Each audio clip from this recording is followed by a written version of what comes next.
మీ అందరికీ కూడా వందనాలు తెలియజేస్తూ ఉన్నాను. ప్రియులారా, దేవుని వాక్యాన్ని మనం చదువుకుందాం. ఇవాళ మన కొరకు ఏర్పాటు చేయబడిన వాక్య భాగము ఎఫెసీయులకు రాసిన పత్రిక 4వ అధ్యాయం. ఎఫెసీయులకు రాసిన పత్రిక 4వ అధ్యాయం 11వ వచనం నుంచి 13వ వచనం వరకు మనం చదువుకుందాం. మనమందరము విశ్వాస విషయములోను దేవుని కుమారుని గూర్చిన జ్ఞాన విషయములోను ఏకత్వము పొంది సంపూర్ణ పురుషుల మగు వరకు, అనగా క్రీస్తునకు కలిగిన సంపూర్ణతకు సమానమైన సంపూర్ణత కలుగు వరకు ఆయన ఈలాగు నియమించెను. పరిశుద్ధులు సంపూర్ణులగునట్లును, క్రీస్తు శరీరము క్షేమాభివృద్ధి చెందుటకును, పరిచర్య ధర్మము జరిగించుటకును ఆయన కొందరిని అపోస్తలుగాను, కొందరిని ప్రవక్తలుగాను, కొందరిని సువార్తికులుగాను, కొందరిని కాపరులుగాను, ఉపదేశకులుగాను నియమించెను. చాలు, ప్రార్థన చేసుకుందాం. ప్రియులారా, కృపగలిగిన మా ప్రియ పరలోకపు తండ్రి, పరిశుద్ధుడా, మీ ఘనమైన శ్రేష్టమైన నామమును బట్టి మీకు వేలాదిగా వందనాలు, స్తుతులు, స్తోత్రాలు చెల్లిస్తూ ఉన్నాను. ఎన్నికలేనటువంటి మమ్మల్ని మీరు జ్ఞాపకం చేసుకొని ఈరోజు మీ సన్నిధిలో, మీ ఆరాధనలో ఉండే ధన్యత మాకు ఇచ్చినందుకు కృతజ్ఞతలు. ప్రభువా, ఈరోజు మీ పక్షంగా మరొకసారి నేను నిలబడడానికి, వాక్యం బోధించడానికి నాకు ఇచ్చిన ఈ అవకాశం కొరకు మీకు కృతజ్ఞతలు చెల్లిస్తూ ఉన్నాను. నేను మీ పక్షంగా నిలబడి ఉన్నప్పుడు తండ్రి, నా జ్ఞానము, నా వివేచన, నా ఆలోచన, నా తెలివి కాకుండా పరలోకము నుంచి మీ ద్వారా అనుగ్రహించబడినటువంటి విశేషమైనటువంటి మాటలను నా నోటిలో ఉంచి వాటిని మాత్రమే ప్రకటించినట్లు నా ప్రాణాత్మ దేహములు మీ స్వాధీనంలో పెట్టుకోమని ప్రార్థన చేస్తూ ఉన్నాను. మరి అట్లాగే వింటున్న సంఘాన్ని జ్ఞాపకం చేసుకోనండి. వినగలిగే చెవి, గ్రహించగలిగే మనసు, ఆచరించగలిగే జీవితాలను దయచేయమని యేసు నామములో ప్రార్థించి అడిగి వేడుకుంటూ ఉన్నాము తండ్రి, ఆమేన్. ప్రియమైన వర్లరా, పరిశుద్ధ గ్రంథంలో నుంచి ఈ సంవత్సరం మనం ధ్యానం చేసుకుంటున్న వాక్యాంశం ఏంటి? ఈ వాక్య ధ్యానం కొరకు ఏర్పరచబడిన మూలవాక్యము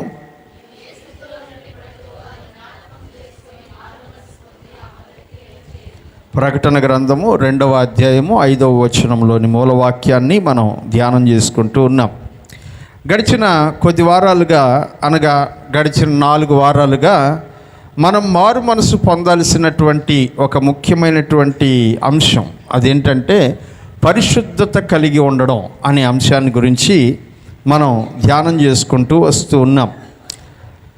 ఈరోజు ఈ అంశం యొక్క ముగింపు వర్తమానంలో మనం ఉన్నాం. ఈ ముగింపు వర్తమానం తప్పకుండా అనేకులకి ఆశీర్వాదకరముగా మారుతుందని నమ్ముతూ ఉన్నాను. ఎందుకంటే దేవుని చూడాలంటే పరిశుద్ధత ఉండాలి.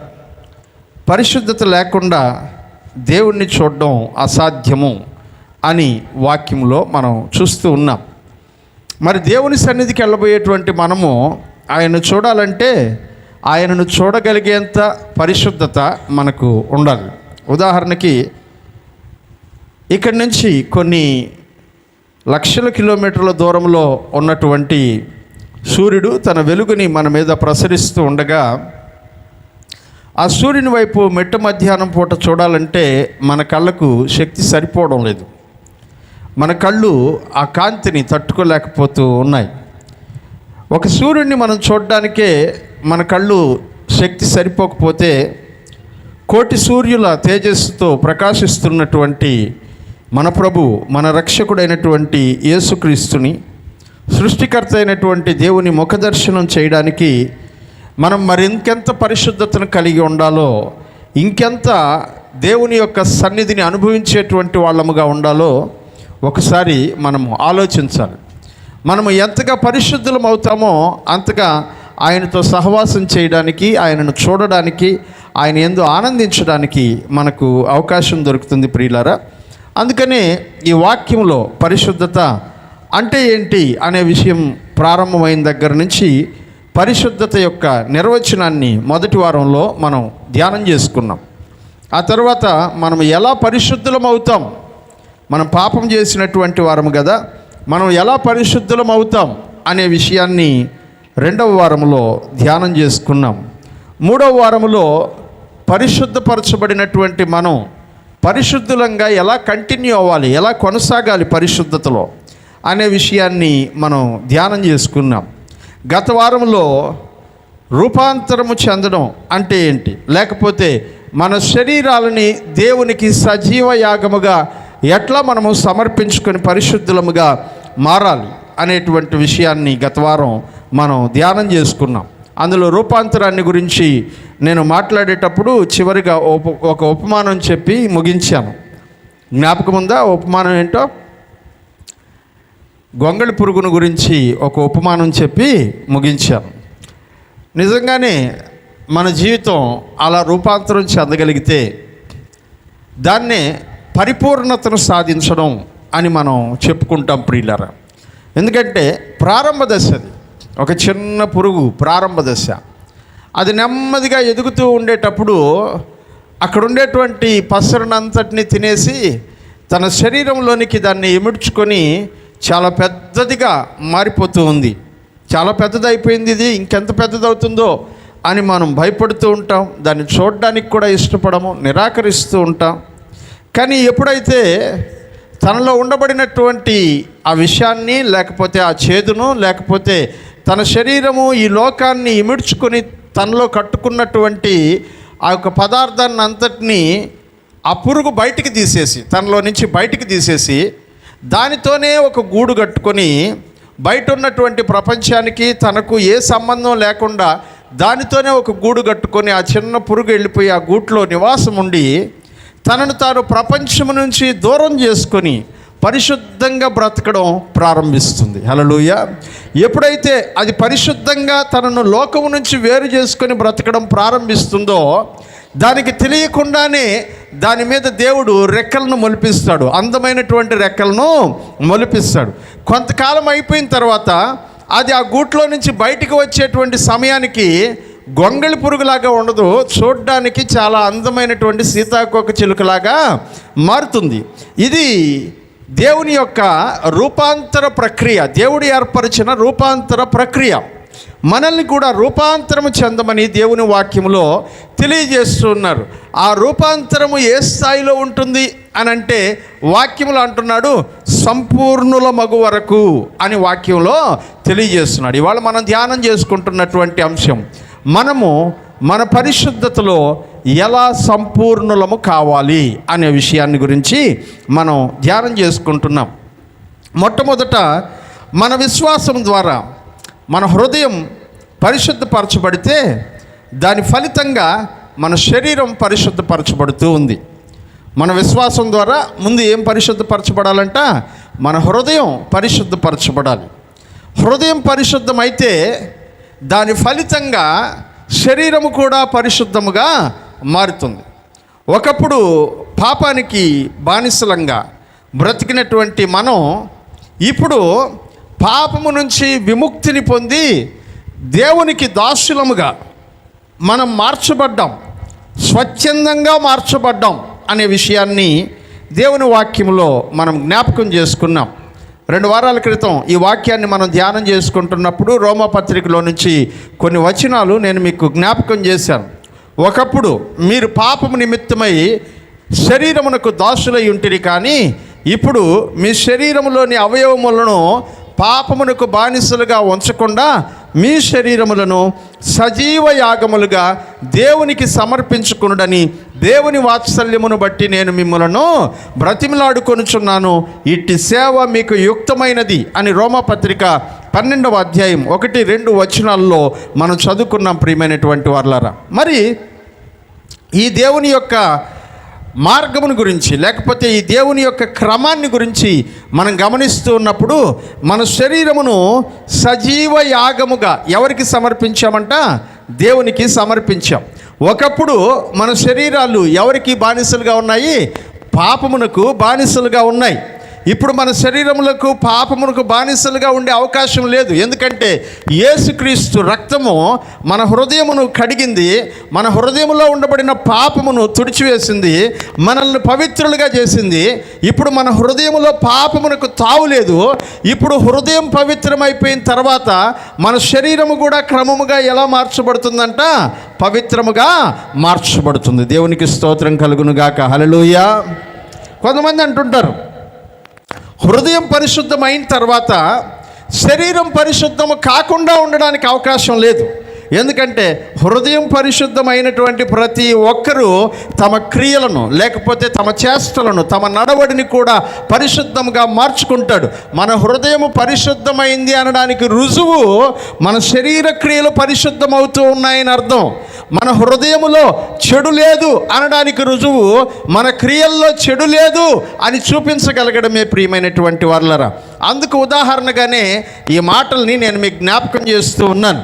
నేను ఇందాక చెప్పాను కదా, మనము ఒకప్పుడు పాపమునకు బానిసలముగా బ్రతికాం. మన శరీరంలోని అవయవములన్నీ పాపానికి బానిసలైపోయి ఉన్నాయి. అందువల్లనే మన శరీరం ద్వారా జరిగించేటువంటి క్రియలన్నీ కూడా పాపపు క్రియలుగానే కనబడ్డాయి. కానీ ఎప్పుడైతే మనం యేసు రక్తంలో కడగబడ్డామో, విమోచించబడ్డామో, పరిశుద్ధులముగా చేయబడ్డామో, మన హృదయము పరిశుద్ధం అయిపోయిన తర్వాత క్రమేణా మన శరీర క్రియలు, మన యొక్క జీవిత విధానము కూడా పరిశుద్ధముగా మార్చబడుతుంది. ఎందుకంటే ఒకప్పుడు మనము పాపమునకు బానిసలము, ఇప్పుడు మనము పాపమునకు బానిసలము కాదు, కానీ మనంతట మనమే స్వచ్ఛందంగా దేవునికి దాసులముగా మార్చుకున్నాం. దేవునికి స్తోత్రం కలుగునుగాక. హల్లెలూయా. ఎవరికి దాసులంగా మార్చుకున్నాం మనము? మనంతట మనమే. దేవుడు అడగలేదు. మనంతట మనమే స్వచ్ఛందముగా మనము దేవునికి దాసులముగా మార్చుకున్నాం. మీకు ఒక సంఘటన చెప్తాను.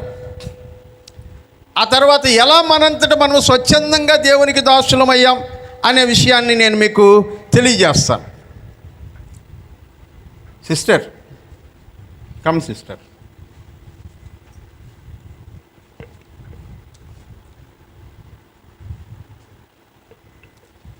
విన్యా, నువ్వు నా వైపు చూడాలి. ఆడ కూర్చొని మాట్లాడుకుంటున్నావు. విన్యా ఒకప్పుడు స్కూల్కి వెళ్ళాలంటే ఎంత కష్టం కదా. ఏడ్చిల్లా, తన్నులు తినిళ్ళా. అప్పుడు పోవాలంటే చాలా కష్టం. మొదటి స్కూల్కి వెళ్ళేటప్పుడు బతీలాడి ఆ బతీలాడడం మన చేతగా లాస్ట్లో 4 తన్నులు తన్నేసి స్కూల్కి పంపించినటువంటి రోజులు మర్చిపోయినాం. అవన్నీ మనకు గుర్తులేవు ఇప్పుడు కదా. అలాంటి పరిస్థితుల్లో ఉన్నప్పుడు దాన్ని ఏమంటామంటే బానిసత్వం. అంటే మనకి ఇష్టం లేదు వెళ్ళడం, కానీ చేయాల్సి వస్తుంది, వెళ్ళాల్సి వస్తుంది. మనకు ఉండడం ఇష్టం లేదు, కానీ అక్కడికి వెళ్ళి ఉండాల్సిన పరిస్థితులు ఏర్పడుతూ ఉన్నాయి. అలా ఏర్పడిన తర్వాత కొద్ది రోజులు కఠినమైన శ్రమైన, ఇబ్బంది అయినా, బాధ అయినా కూడా అలాగే వెళుతూ ఉండడం వలన కొంతకాలానికి ఏమైపోయిందంటే అది ఇష్టంగా మారిపోయింది. హల్లెలూయా. అది ఎలా మారిపోయిందంట? ఇష్టంగా మారిపోయింది. ఇష్టంగా మారిపోయిన తర్వాత ఇప్పుడు శ్రవంతి పొద్దున్న లేచి కర్ర పట్టుకుంటుందా? ఎక్కువ బడికే అని అంటుందా? లేదు కదా. నువ్వు రెడీ అయిపోతున్నావు కదా, అన్నీ రెడీగా చేసుకొని అన్ని హోంవర్క్లన్నీ ముందే ప్రిపేర్ చేసుకుని వెళ్ళిపోతున్నావు కదా. ఎందుకని?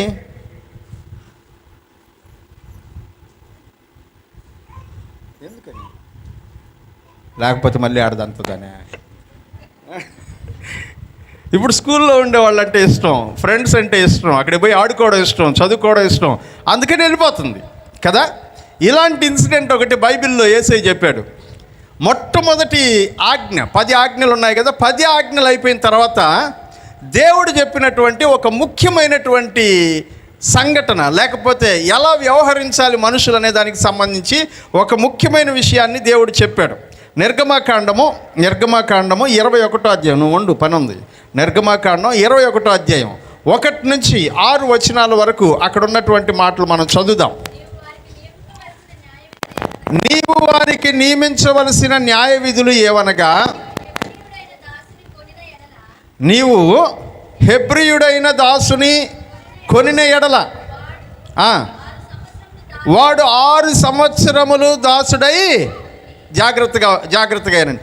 హెబ్రీయుడైనటువంటి దాసుని ఒకడు కొన్న తర్వాత వాడు 6 సంవత్సరములు ఎలా ఉండాలంట? దాసుడై ఉండి 7వ సంవత్సరమున ఏమీ ఇయ్యకుండానే నిన్ను విడిచి స్వతంత్రుడైపోతాడు. వాడు ఒంటరిగా వచ్చిన ఎడల ఒంటరిగానే వెళ్ళాలి. వానికి వచ్చేటప్పటికి భార్య ఉంటే వాని భార్యను వారితో కూడా తీసుకొని వెళ్ళొచ్చు. వాని యజమానుడు కనుక పెళ్లి చేస్తే ఆ తర్వాత ఆమె వారి వలన కుమారుల్ని కంటే ఆ భార్యయు ఆమె పిల్లలు ఆమె యజమానుని సొత్తగుదురు కానీ అతడు ఒంటరిగా వెళ్ళొచ్చు. అయితే ఆ దాసుడు, నేను నా యజమానుని, నా భార్యను, నా పిల్లలను ప్రేమించుచున్నాను, నేను వారిని విడిచి స్వతంత్రుడనై పోనొల్లనని నిజముగా చెప్పిన ఎడల వాని యజమానుడు దేవుని యొద్దకు, జాగ్రత్తగా అయినండి, అక్కడ ఎవరి యొద్దకు తీసుకుపోవాలని రాస్తుంది? ఫుట్ నోట్స్లో ఏమని రాస్తున్నారు చూడండి. న్యాయాధిపతి యొద్దకు. దేవుని వాక్యం చెప్తున్నటువంటి దైవజనుడు ఆ దినములలో న్యాయాధిపతి. అందుకని ఆ న్యాయాధిపతి అనే పదం ఉన్న చోట ఏమని రాసేసారంటే డైరెక్ట్గా దేవుని యొద్దకు వారిని తీసుకెళ్ళి, మరియు వాని యజమానుడు తలుపు నొద్దకైనను ద్వారబంధము నొద్దకైనను వానిని తోడుకొని పోయి వాని చెవిని కదురుతో గుచ్చవలను. తరువాత వాడు నిరంతరము వానికి దాసుడై ఉండును. ఇది జరిగిన విషయం. ఇప్పుడు జాగ్రత్తగా నా వైపు చూసి వినండి. ఇప్పుడు విన్య ఏ స్కూల్? మీ స్కూలా? ఎస్ఆర్కే స్కూల్లో జాయిన్ అయింది. ఈయన ఎలాగైతే జాయిన్ అయ్యాడో ఒక ఆయన దగ్గర పని చేయడు. యూదుడైన దాసుడు అంటాడు, హెబ్రీయుడైన దాసుడు. హెబ్రీయుడైనటువంటి దాసుని కొనుక్కున్నాడంట ఒక యజమానుడు. మనల్ని కూడా మన ప్రభువు, మన రక్షకుడైనటువంటి యేసు ప్రభువు తన పరిశుద్ధమైనటువంటి రక్తము చేత కొన్నాడు. అందుకనే మీరు యేసుక్రీస్తు అనేటువంటి వారి యొక్క పరిశుద్ధ రక్తము చేత విలువ పెట్టి కొనబడినటువంటి వారు, మీరు ఆయన సొత్తు అని దేవుని వాక్యంలో రాస్తాడు. కానీ కొనుక్కున్నటువంటి ఇతనికి ఎంతకాలం అతను బానిసై ఉంటాడు అంటే 6 సంవత్సరములు ఖచ్చితంగా సేవ చేయాలి. ఎన్ని సంవత్సరాలు? 6 సంవత్సరాలు. 6 సంవత్సరాలు అయిపోయిన తర్వాత ఫ్రీ. 7వ సంవత్సరంలో ఆ యజమానుడి దగ్గర నుంచి వెళ్ళిపోవచ్చు. వెళ్ళిపోతున్నప్పుడు ఇతను వివాహం చేసుకుని వస్తే వివాహంతో కుటుంబంతో కూడా వెళ్ళిపోవచ్చు. లేదు, అతను వివాహం చేసుకుని రాలేదు, ఇక్కడికి వచ్చిన తర్వాత వివాహం అయింది, వాళ్ళ యజమానుడే పిల్లని చూసి పెళ్లి చేశాడంటే ఒంటరిగా వెళ్ళిపోవాలి. భార్య పిల్లలు ఈయన సొత్తు ఇక్కడే వదిలిపెట్టి వెళ్ళిపోవాలి. అలా 7వ సంవత్సరంలో వెళ్ళిపోయేటప్పుడు వాడు వెళ్ళిపోవడానికి ఇష్టపడకుండా, మా యజమానుడు నన్ను ప్రేమిస్తున్నాడు, మా యజమానుడు నా భార్యను బిడ్డలను ఇచ్చాడు, నేను నా భార్యను ప్రేమిస్తున్నాను, నా యజమానుడిని ప్రేమిస్తున్నాను, నా పిల్లల్ని ప్రేమిస్తున్నాను, నేను ఇక్కడి నుంచి వెళ్ళిపోను, ఇంకెక్కడే ఉంటాను అని నిర్ణయం తీసుకుంటే ఆ నిర్ణయాన్ని ఎవరికి చెప్పాలంట? యజమానుడికి చెప్తే యజమానుడు అతన్ని నేరుగా యాజకుడి దగ్గరికి తీసుకెళ్ళాలి, దేవుని దగ్గరికి తీసుకెళ్ళాలి. తీసుకెళ్ళినప్పుడు యజమానుడు ఏం చేయాలంట? ఈ చెవు ఉంది కదా, ఈ చెవు అటు దిప్పు, కనబడదు వాళ్ళకి. ఈ చెవు ఉంది కదా, ఈ చెవుని ఇంటి దారబంధం దగ్గరికి తీసుకుపోవాలి. ఎక్కడికి తీసుకుపోవాలంట? దారబంధం దగ్గరికి తీసుకెళ్ళాలి. ద్వారబంధం దగ్గరికి తీసుకెళ్ళి నేను బొడద్దాం అనుకుంటే వాళ్ళమ్మ ముందుగానే బొడిపించేస్తుంది. ద్వారబంధం దగ్గరికి తీసుకెళ్ళి కదురు అంటే దబ్బడం లాంటిది ఒకటి తీసుకొని ఈ చెవుతో ఆ దారబంధం మీద పెట్టి గుచ్చాలంట. నేరుగా లోపలికి గుచ్చేయాలి. చెవులో నుంచి ఆ దబ్బడం ఎక్కడికి వెళ్ళిపోవాలంట? ద్వారబంధం దగ్గరికి వెళ్ళిపోవాలి. ఆ రక్తం ఎక్కడ పడాలంట? ద్వారబంధం మీద పడాలి. ఆ రక్తం ద్వారబంధం మీద పడ్డ తర్వాత అర్థం ఏంటంటే నేను ఈ ఇంటికి సంబంధించిన వాడిని, ఈ ఇంటి రక్త సంబంధికుడిని, ఈ ఇంటికి వారసుని. అందుకే కదా అబ్రహాం ఏమంటాడో తెలుసా? నా ఇంటి పనివాడైనటువంటి ఎలియాజరు నా ఇంటికి ఆస్తికర్త అవుతాడు అని అంటాడు. ఎందుకు ఆస్తికర్త అవుతాడు? ఆడేం చేశాడంట, తన యొక్క చెవుని ద్వారబంధానికేసి గుచ్చేసుకున్నాడు.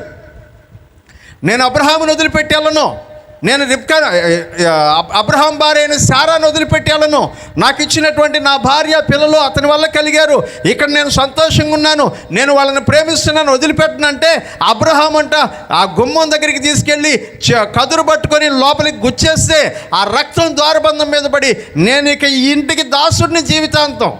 కానీ 7వ సంవత్సరం నుంచి ఆ దాస్యత్వము బలవంతము చేత కాదు, ఎలా ఉంటుందంట, స్వచ్ఛందమైనటువంటి దాస్యత్వం. హల్లెలూయా. ఇప్పుడు స్కూల్కి వెళ్తుంది కదా, ఇంకా మనం ఏం చెప్పబడలేదు, పలానా టైంకి చదువుకోవాలంటే చదువుకుంటుంది, రేపు ఎగ్జామ్స్ ఉన్నాయంటే ఎగ్జామ్స్కి వెళ్ళిపోతుంది. అందుకు అనుగుణంగా స్కూల్లో విషయాలు ఎట్లున్నాయో దానికి తగినట్లుగా జీవితాన్ని మౌల్డ్ చేసుకుంటుంది.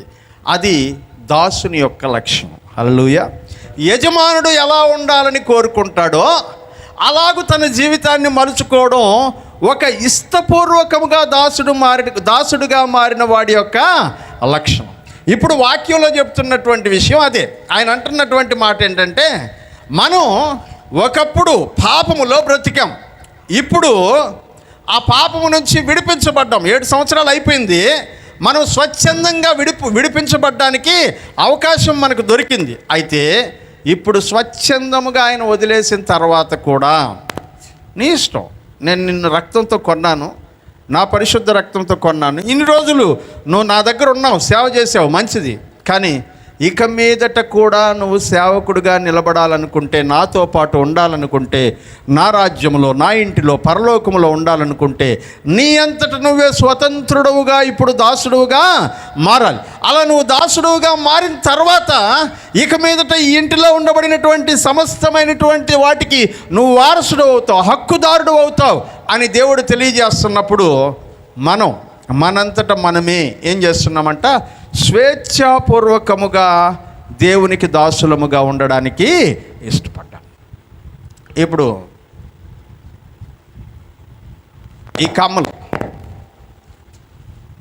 ఇట్లాంటి కమ్మను ఒక దాన్ని తగిలిస్తారు దాసుడికి. దాన్ని చూసిన వాళ్ళందరూ ఏమంటారంటే, ఫలానా వ్యక్తి దాసుడు అని గుర్తుపడతాడు. ఎవరు దాసుడంట? యేసుక్రీస్తు రక్తంతో కడగబడినటువంటి వాడు కనుక యేసుక్రీస్తు యొక్క దాసుడు. గుర్తింపు మారిపోతుంది. నిన్నటిదాకా ఏం లేదంట, ముద్ర లేదు. ఎప్పుడైతే నీ అంతట నువ్వే సజీవ యాగముగా నీ శరీరమును దేవుని ఎదుట సమర్పించుకున్నావో అప్పటి నుంచి నీ జీవితం మొత్తం మారిపోతూ వస్తుందంట. నీ మీద ఒక ముద్ర పడుతుంది. అదేంటంటే, యేసుక్రీస్తు యొక్క రక్తముతో కొనబడినటువంటి దాసుడు స్వచ్ఛందంగా తనను తాను బానిసగానో దాసుడిగానో చేసుకున్నాడు, స్వేచ్ఛాపూర్వకముగా దాసుడైనాడు. కాబట్టి ఇతడు స్వేచ్ఛాపూర్వకమైన దాసుడైనాడు. కాబట్టి ఇక ఇతను ఎక్కడికి వదిలిపెట్టి వెళ్ళడానికి వీల్లేదు. ఎప్పటికీ ఇక జీవితకాలం ఎవరితో బతకాలంట? ఆయనతోనే బ్రతకాలి. హల్లెలూయా. ఇప్పుడు మనం మన శరీరాలను ఎక్కడ పెట్టామంట? సజీవ యాగముగా దేవుని బలిపీఠం మీద పెట్టేశాం. హల్లెలూయా. మనంతటా మనమే వెళ్ళి కూర్చున్నాం దాని మీద. మనంతటా మనమే దేవునికి బలియాగంగా మన శరీరాన్ని అప్పగించేసాం. అప్పగించినప్పటి నుంచి ఇక మన జీవితం ఎలా ఉండాలి అంటే, మనము ప్రభువునకు దాసులముగా మారిపోయాము గనక ఆయనకు ఎలా ఉంటే నచ్చుతుందో అలా మన జీవితాన్ని మార్చుకుంటాం. వినయ్ ఎలాగైతే స్కూల్కి వెళ్ళేటప్పుడు ఎలా స్కూల్లో వ్యవహరించాలో నేర్చుకుంటూ దానికి తగినట్లుగా తన లైఫ్ని మౌల్డ్ చేసుకుంటుందో అట్లాగే కొద్ది రోజులు స్టార్టింగ్లో ఆమెకి ఇష్టం ఉండవు, కానీ ఇష్టం లేకపోయినా బలవంతంగా తనను తాను ఏం చేసుకునిందంట, అలా మలుచుకునింది. కాబట్టి ఇప్పుడు అవన్నీ ఇష్టమైనవిగా మారిపోయాయి. హల్లెలూయా. ఇప్పుడు అవన్నీ ఎలా మారిపోయాయంట? ఇష్టమైనవిగా మారిపోయాయి. ఒకప్పుడు అక్కడ ఉండే వాళ్ళందరూ కొత్త వాళ్ళు, ఎవరో మనకు తెలియదు, వాళ్ళు మాట్లాడితే మనకు చిరాకు, ఆ టీచర్ బెత్తం పట్టుకొని వస్తుంటేనే కోపం వస్తుంటుంది. ఇప్పుడు టీచర్లతో సెటైర్లు వేస్తుంటుంది అడు కూర్చొని. నాకు తెలిసి ఏం చేస్తుందో. అందుకని ఒకప్పుడు అదే టీచర్లు అంటే భయం, అదే టీచర్లు అంటే చిరాకు, అదే టీచర్లు అంటే కోపం. కానీ ఇప్పుడు అదే టీచర్లు అంటే ఇష్టం. 10 సంవత్సరాలు అయిపోయిన తర్వాత 10th క్లాస్ వచ్చి బయటకు వచ్చేటప్పుడు కళ్ళల్లో నీళ్లు పెట్టుకొని మా అయ్యారమ్మా ఏడ్చుకుంటా వస్తాం. ఎందుకంటే ఇప్పుడు వాళ్ళని ఇష్టపూర్వకంగా మనము చదువుతున్నాం. ప్రియమైన వర్లారా, దాసుడు అవడం అంటే అర్థం ఇది. ఇప్పుడు ఒకప్పుడు మన శరీరమును పాపమునకు బానిసలుగా ఉన్నాయి, కానీ ఇప్పుడు మనం యేసు రక్తముతో కడగబడినటువంటి వారము. మనంతట మనమే మన దేహములను దేవుని యొక్క బలిపీఠం మీద పెట్టుకున్నటువంటి వాళ్ళము. స్వతంత్రులమైన తర్వాత మనం ఏం చేసామంట, దేవునికి దాసులంగా ఉంటామని మనల్ని మనం అప్పగించుకున్నాం. ఇప్పుడు యేసు తన ముద్రని మన మీద వేశాడు. హల్లెలూయా. ఇక మీదట మనల్ని జ్ఞాపకం పెట్టుకునే వాళ్ళందరూ ఎలా జ్ఞాపకం పెట్టుకుంటారంటే, దేవుని పిల్లలుగా మనల్ని జ్ఞాపకం పెట్టుకుంటారు. దేవునికి స్తోత్రం కలుగును గాక. హల్లెలూయా. లేకుండా ఉంటే నేను గుర్తుండేవాడిని. ప్రియమైనటువంటి వర్లారా, దేవునికి దాసులము అనేటువంటి ఈ ఆలోచన మనల్ని యేసు ప్రభువునకు ఆయనకి ఇష్టమైనటువంటి రూపంలో మారడానికి మనకు సహాయం చేస్తుంది.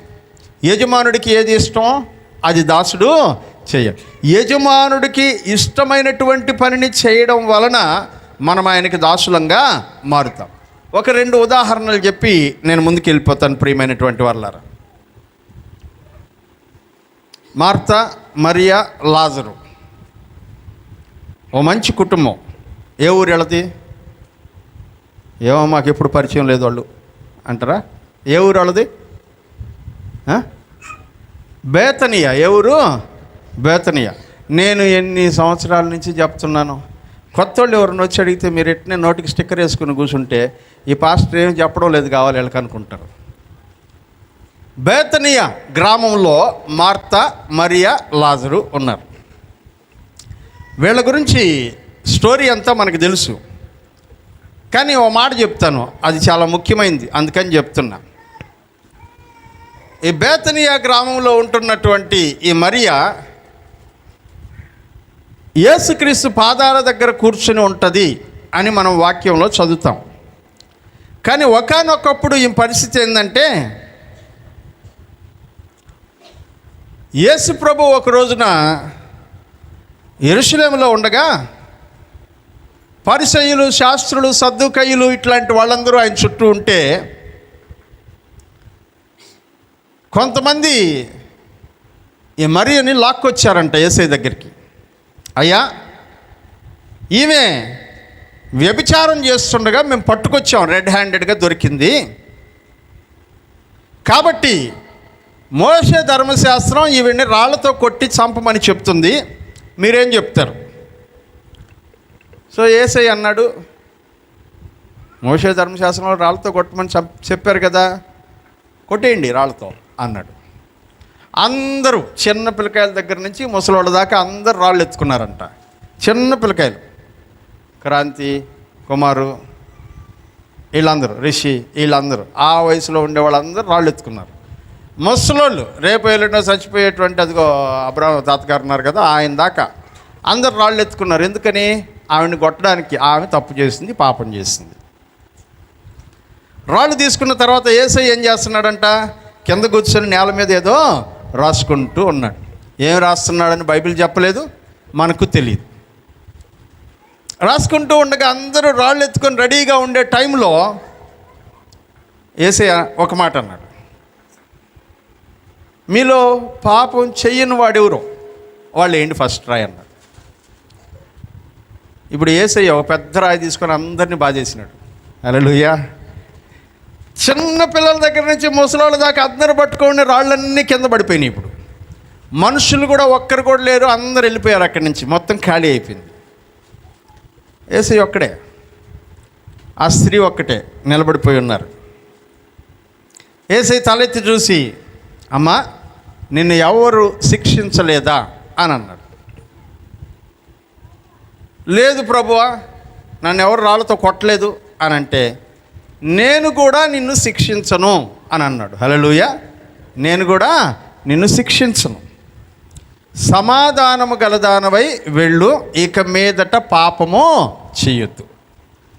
ఇప్పుడు ఆ రోజు చచ్చిపోవలసినది పాపానికి బానిసైనందువల్ల చచ్చిపోవలసింది. ఇప్పుడు బ్రతికుందంటే కారణం ఎవరు? యేసు ప్రభు. హల్లెలూయా. బ్రతికుందంటే కారణం ఎవరు? యేసు ప్రభు. ఇప్పుడు ఆమె నిర్ణయం తీసుకునింది ఏంటంటే, ఇన్ని రోజులు నేను పాపం చేస్తూ బ్రతికితే ఈ పాపం నన్ను చావు దాకా తీసుకెళ్ళింది. కానీ చచ్చిపోవలసినటువంటి నన్ను ఒక ఆయన మాట బ్రతికించింది, యేసుక్రీస్తు మాట బ్రతికించింది. ఆయన నన్ను బ్రతికించాడు కాబట్టి ఇక మీదట బ్రతికినటువంటి రోజులన్నీ ఎవరి కోసం బ్రతుకుతాను? నేను యేసయ్య కోసం బ్రతుకుతాను. పాపం చేయొద్దన్నాడు ఆయన, నేను చేయను. నిన్నటిదాకా ఆమె శరీరం పాపానికి బానిస, పాపమునకు ఉపకరణాలుగా అవయవాలుగా వాడుకునింది తన శరీరాన్ని. ఇప్పుడు నిర్ణయం ఏంటంటే, నా శరీరాన్ని పాపానికి బానిసగా వాడను, దానికి బదులుగా దేవుని నామ ఘనత కొరకు వాడుకుంటాను అనుకునింది. దేవునికి స్తోత్రం కలుగును గాక. హల్లెలూయా. ఇప్పుడు అదే శరీరాన్ని తీసుకొచ్చి ఎక్కడ పెడుతుందంటే, యేసయ్య కనబడ్డ ప్రతిసారి యేసయ్య కాళ్ళ దగ్గర పెడుతుంది. హల్లెలూయా. యేసయ్య కాళ్ళ దగ్గర పెట్టి, ఆవిడ పాదాల దగ్గర పెట్టి కన్నీళ్లతో ప్రతిసారి ఆయన కాళ్ళు కడుగుతుందంట. ఆమె తల వెంట్రుకలతో ప్రతిసారి యేసయ్య పాదాలు తుడుస్తుందంట. ఆమె నిన్నటిదాకా స్ప్రే కొట్టుకొని అనేక మందితో సుఖించినటువంటి ఆమె ఇప్పుడు ఆ స్ప్రేని తన శరీరం మీద వాడడానికి బదులుగా ఎక్కడ వాడుతుందంట? యేసయ్య పాదాల మీద పోయడానికి వాడుతుందంట. హల్లెలూయా. ఇప్పుడేం చెప్తుందంటే, నా జీవితము ఇక బ్రతికినటువంటి ప్రతి క్షణము యేసుక్రీస్తు పాదాలకు అంకితం. నా జీవితాన్ని యేసయ్య పాదాల దగ్గర పెట్టేశాను. ఆయన ఎలా బ్రతకమంటే అలా బ్రతుకుతాను. హల్లెలూయా. ఆమె ఏం జరిగిందంట? రూపాంతరం జరిగింది. హల్లెలూయా. ఏం జరిగింది? ఆమె రూపాంతరం జరిగింది, మారిపోయింది, కంప్లీట్గా మారిపోయింది. ఇప్పుడు ఆవిడ ఒకప్పుడున్న స్థితి నుంచి పూర్తిగా యేసుక్రీస్తు ఏం చెప్తే అదే నా జీవితం అనేటువంటి స్థాయికి వెళ్ళిపోయింది. ఇదే సంపూర్ణతలోనికి వెళ్ళడము. హల్లెలూయా. దీన్ని ఏమంటారు? సంపూర్ణతలోనికి. ఇంకొక ఉదాహరణ, యేసయ్య ఒకరోజు యెరికో అనేటువంటి పట్టణంలో నడుచుకుంటూ వెళుతున్నాడు. ఆయన శిష్యులు, జనసమూహం చాలామంది ఉన్నారు. ఆ ఊర్లో ఒక ఆయనకి యేసయ్యను చూడాలన్న ఆశ కలిగింది. కానీ మనోడు చాలా పొట్టిగా ఉంటాడు. ఎదురుగా జనాల్లో వెళ్ళి యేసయ్య కనబడటం లేదు.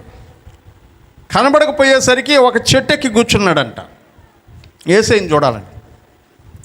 యేసయ్య నడుచుకుంటూ చెట్టు దగ్గరికి వచ్చి తల పైకెత్తి చూసి, జక్కయ్య కిందకి దిగిరా, నేను ఈరోజు మీ ఇంట్లో ఉండాలనుకుంటున్నాను అని చెప్పాడు. గబగబా కిందకి దిగి వచ్చాడు. యేసయ్యను వాళ్ళ ఇంటికి తీసుకెళ్ళాడు, మంచి విందు చేశాడు.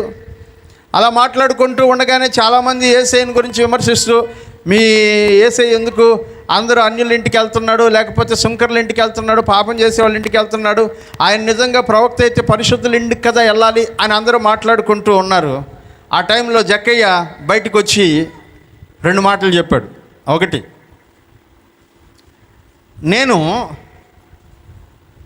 నా ఆస్తిలో సగం ఎవరికి ఇచ్చేస్తున్నానో పేదలకు ఇచ్చేస్తున్నాను. రెండవది, నేను చాలామంది దగ్గర అన్యాయంగా చాలా డబ్బులు తీసుకున్నాను. ఎవరి దగ్గరైనా 10 రూపాయలు తీసుకుంటే 40 రూపాయలుగా తిరిగి ఇచ్చేస్తాను, 4 రెట్లుగా తిరిగి ఇచ్చేస్తాను. ఇక నాకు మిగిలిన జీవితం అంతా యేసయ్యతో కలిసి జీవిస్తాను. హల్లెలూయా. జీవితం మారిందా లేదా? యేసును కలవడానికి ముందు, యేసును కలిసిన తర్వాత.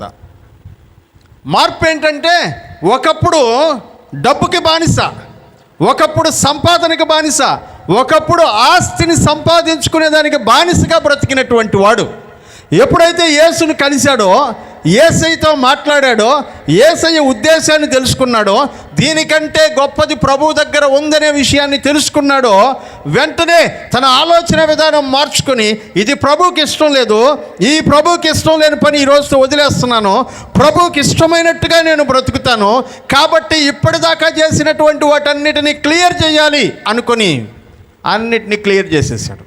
హల్లెలూయా. ఇప్పుడు ఎలా బ్రతకడానికి ఇష్టపడుతున్నాడంట?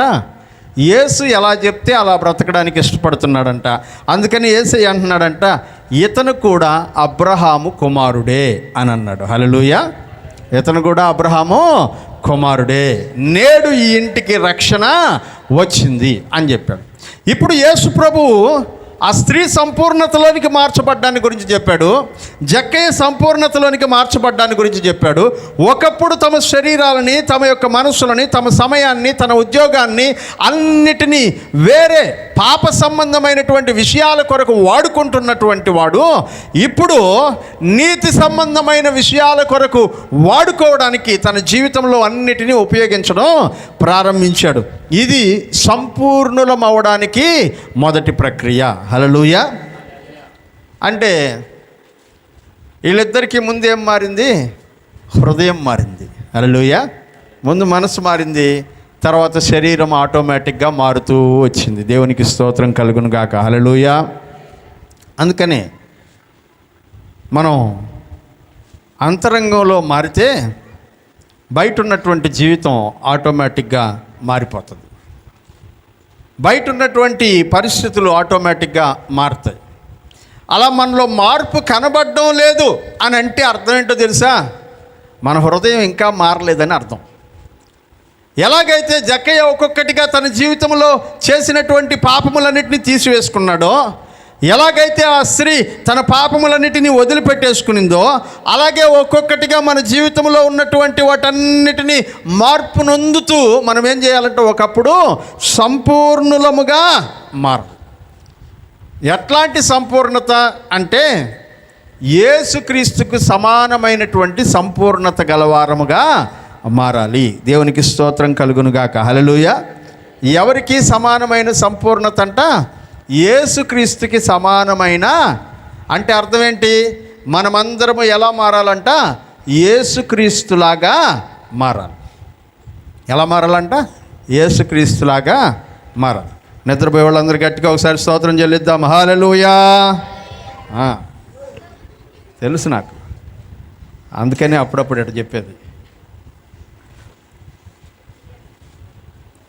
ప్రియమైనటువంటి వారలారా, మన సమానత్వం, మన సంపూర్ణత ఎవరికి సమానమైన సంపూర్ణత అంటే యేసుక్రీస్తుకి సమానమైన సంపూర్ణత. ఇంకెవరితోనూ పోలికక్కర్లా మనకు. పక్కన వాళ్ళని చూసి పోల్చుకోబాకండి. వాళ్ళకంటే నేను బెటర్గా ఉన్నానులే అనుకోబాకండి. ఆ ఇరుగు పొరుగు వాళ్ళని చూసి వాళ్ళకంటే నేను బాగున్నానా, వీళ్ళకంటే నేను బాగున్నానా అనుకోబాకండి. ఎప్పుడు మనం ఎవరితో పోలిక కలిగి ఉండాలంట? యేసుతో పోలిక కలిగి ఉండాలి. హల్లెలూయా. యేసుక్రీస్తుకి సమానమైన సంపూర్ణత కలిగిన వారముగా ఉండాలనేది దేవుని ఆలోచన. ఇప్పుడు చదవండి మూలవాక్యం మరొకసారి. ఎఫెసీయులకు రాసిన పత్రిక 4వ అధ్యాయం.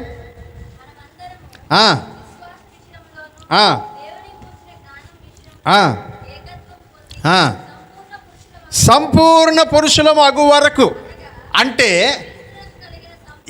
ఎవరికి కలిగిన సంపూర్ణత అంట? యేసుక్రీస్తుకు కలిగిన సంపూర్ణతకు సమానమైన సంపూర్ణత కలవారమగు వరకు. ఎలా మారిపోవాలంటే మనం యేసుక్రీస్తు ఎలా మారాడో మనం కూడా అలాగునా యేసుక్రీస్తు యొక్క రూపములోనికి మనము మార్చబడాలి. ఇప్పుడు నేను ఒక మాట చెప్తా.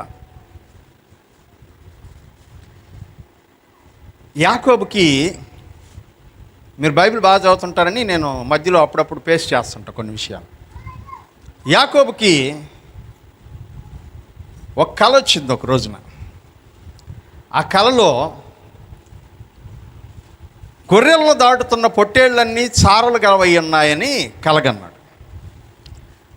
అందుకని ఏం చేశాడంటే యాకోబు చీనారు జంగిసాలు అనేటువంటి కర్రల్ని తీసుకెళ్ళి నీళ్ళల్లో పెట్టాడంట. గొర్రెలు నీళ్లు తాగుతూ ఉంటే గొర్రెలు నీళ్లు తాగేటువంటి చోట ఈ కర్రలను పెట్టాడంట. పొట్టేళ్ళు నీళ్ళ దగ్గర గొర్రెలను దాటుతూ ఉన్నప్పుడు గొర్రెలు ఏం చేస్తున్నాయంటే నీళ్ళల్లో తమని దాటుతున్నటువంటి పొట్టేళ్ళు చారలు కలిగినటువంటి పొట్టేళ్ళలాగా చూస్తూ ఉన్నాయి. ఆ చారలు కలిగినటువంటి పొట్టేళ్ళలాగా చూస్తూ ఉన్నందువలన వాటికి పుట్టినటువంటి పిల్లలన్నీ కూడా ఏమయ్యాయంట? చారలైనను పొడలైనను కలిగినటువంటి పిల్లలుగా పుట్టాయని వాక్యంలో చదువుతున్నాం. ఇది అబద్ధమా నిజమా? వాక్యంలో ఉండింది. ఏమో మీరేందో డిఫరెంట్గా చెప్తుంటారు, మాకు అర్థం కావడం లేదు, దానికి దీనికి సంబంధం లేదంటే ఒకసారి మన బైబిల్ మనకున్నటువంటి ఆధారం ఇదే కదా, దాన్ని ఒకసారి చూద్దాం. ఆది కాండంలోకి వెళ్ళిపోండి. టక్కున రెఫరెన్స్ ఎవరు తీయగలరో దాన్ని తీయండి. రెఫరెన్స్ చెప్పాలా? 30వ అధ్యాయం 37వ వచనం చదువు. యాకోబు చీనారు జంగిసాలు అన్న చెట్లు చువ్వలను తీసుకొని ఆ చువ్వలలో తెల్ల చారలు కనబడినట్లు అక్కడక్కడ వాటి తొక్కలు ఒలిచి మందలు నీళ్లు తాగడానికి వచ్చినప్పుడు అవి చూలు కట్టుటకు అతడు తాను ఒలిచిన చువ్వలను మందలు తాగుటకు వచ్చు కాలువలలోని నీళ్ల గాళ్లలోనూ వాటి ఎదుట పెట్టగా మందలు ఆ చువ్వల ఎదుట చూలు కట్టునట్లు చారలైనను పొడలైనను మచ్చలైనను గల పిల్లలను ఈయనను. అంతేనా? దీనికి సంబంధించిన వివరణ ఇంకో చోట వాక్యంలో రాశాడు. అక్కడ కూడా చెప్తాడు దాని గురించి. తన యొక్క ఇద్దరు భార్యలతో స్టోరీ చెప్తూ ఇది ఎందుకు జరిగింది, మీ నాయన ఆస్తిని దేవుడు నా చేతికి కట్టించాడు అని చెప్పేటప్పుడు సేమ్ ఇదే స్టోరీని రిపీట్ చేస్తాడు. అప్పుడు ఆయన దానికి సంబంధించిన వివరాలు చెప్తూ ఆయన అంటాడు, దేవుడు కలలో తనతో మాట్లాడాడు. ఆ కలలో మాట్లాడినప్పుడు దేవుడు చెప్పాడు, నీ గొర్రెలు మేకలు ఇవన్నీ కూడా చారలు కలిగినటువంటివిగా ఉండేటట్లు నువ్వు చేయగలిగితే చారలు కలిగినటువంటివన్నీ పిల్లలు పుడతాయి, అవి నీకు ఆస్తి అవుతాయని దేవుడు చెప్పాడు అని చెప్తాడు. ప్రియమైన వర్లారా, ఏవి చూస్తూ చూలు కట్టాయంట గొర్రెలు? చారలు కలిగినటువంటి పొట్టేళ్ళు తమని దాటుతున్నాయని చూస్తూ చూలు కట్టాయి కనుక పుట్టిన పిల్లలన్నీ ఎలా పుట్టాయంట? చారలు గలవి పొడలు గలవిగా పుట్టాయని వాక్యంలో చూస్తున్నాం. అట్లాగే మనము దేనిని చూస్తూ ఉంటామో దానిలాగా మనం మారుతాం. హల్లెలూయా. దేన్ని చూస్తూ ఉంటామో దానిలాగా మనము మారుతాం. అందుకనే మన గురి, మన లక్ష్యము, మన గమ్యము ఒకటే అయి ఉండాలి. అదేంటంటే మన దృష్టి 24 గంటలు ఎవరి మీద ఉండాలంటే మన ప్రభువు, మన రక్షకుడైనటువంటి యేసుక్రీస్తు మీదనే మనము నిలపగలగాలి. అదే హెబ్రీయులకు రాసిన పత్రిక 12వ అధ్యాయం 1-2 వచనాల్లో అంటాడు కదా, ఇంత గొప్ప సాక్షి సమూహము మేఘము వలె మనల్ని ఆవరించి ఉన్నందున ప్రతి భారమును సులువుగా చిక్కులబెట్టు ప్రతి పాపమును విడిచిపెట్టి విశ్వాసమునకు కర్తయు దానిని కొనసాగించువాడునైన యేసు వైపు చూచుచూ మన ఎదుట ఉంచబడిన పందెములో ఓపికతో పరుగెత్తుదాము. మన చూపు ఎవరి మీద ఉండాలంటే ఇప్పుడు స్రవంతి ఎంత పరిశుద్ధంగా ఉంది అని కాదు మనం చూడాల్సింది, శంకర్ ఎంత పరిశుద్ధంగా ఉన్నాడని కాదు మనం చూడాల్సింది, మనల్ని పరిశుద్ధులుగా ఉండడానికి పిలిచినటువంటి మన యేసయ్యే అంత పరిశుద్ధంగా ఉన్నాడని చూడాలి. హల్లెలూయా. అప్పుడు యేసుక్రీస్తుకు సమానమైనటువంటి సంపూర్ణతను సాధించినట్లు. షాపింగ్కి వెళ్తారు కదా మీరు, వెళ్ళి ఒక మంచి డ్రెస్ కొనుక్కున్నారు.